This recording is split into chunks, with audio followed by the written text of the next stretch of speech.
Hello, a very warm hello if you're listening, a member of one of the Red Roof churches. Welcome and hello as well if you are a member of one of the Eight Saints cluster churches. With everything else that's been going on recently, it's easy to forget that we are in Lent. We are coming towards the latter stages of Lent, and this Sunday we're celebrating Passion Sunday.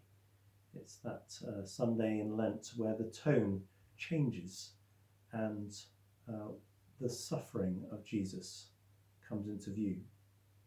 Our Gospel reading is John chapter 11, and if you haven't read it, you might like to pause this now and read that chapter. It's about Lazarus. At the start, Jesus is being very calculated. In the previous few chapters, Jesus has had various run-ins with the Jewish religious authorities. He has nearly been arrested. In fact, on one occasion he's almost been stoned by a mob, but he's escaped, and now he's hiding really with his disciples at the River Jordan, near to where John had done his baptizing. And while he's there, word reaches him that Lazarus, his friend, is gravely ill. Mary and Martha, Lazarus' sisters, are asking for Jesus to come urgently. But Jesus has a very clear plan, and that is to stay put, to do nothing for a few days. He knows that Lazarus will die, but he knows too that that will enable the most dramatic of all Jesus's signs. But after those few days, Jesus does set off at last. Bethany is back in hostile territory. It's just a couple of miles away from Jerusalem. And when he arrives there, Jesus knows that all sorts of people will be watching out for him to catch him up and slip him up.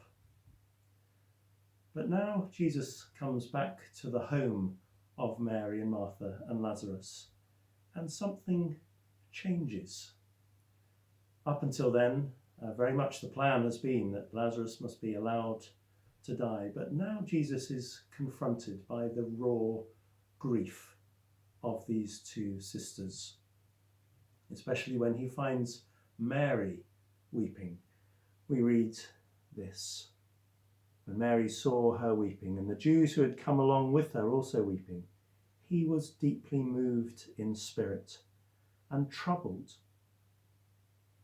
And then soon after, famously, the shortest verse in the whole Bible, as Jesus too is caught up in that grief, Jesus wept.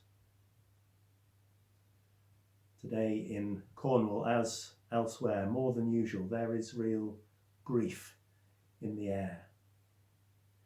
The grief of those whose relatives have died because of this virus. The grief too of others bereaved but prevented from the normal activities of grief because of the drastic new rules we must all live by.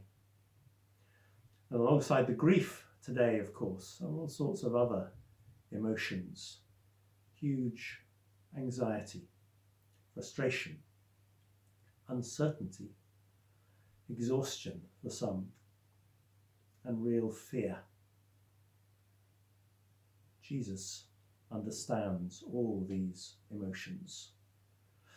More than that, he shares in them with us today and offers us not so much a way out of them, but his peace to get us through this difficult time. Back at Bethany, we know how the story ends. Jesus calls for the stone to be rolled away, and then in a loud voice, "Lazarus, come out!" And Lazarus does come out, still in his grave clothes, to the utter shock and then utter delight of his sisters and his friends. In unmistakable terms, Jesus shows his absolute power over even death itself. Though in a twist of irony, by this miracle, in a way, he sets the seal on his own death. But that too, of course, is part of God's plan. Jesus' suffering and death brings our freedom and life. We can only share in God's life because God in Jesus has been prepared to share in our death. But more of that in the run-up to Holy Week.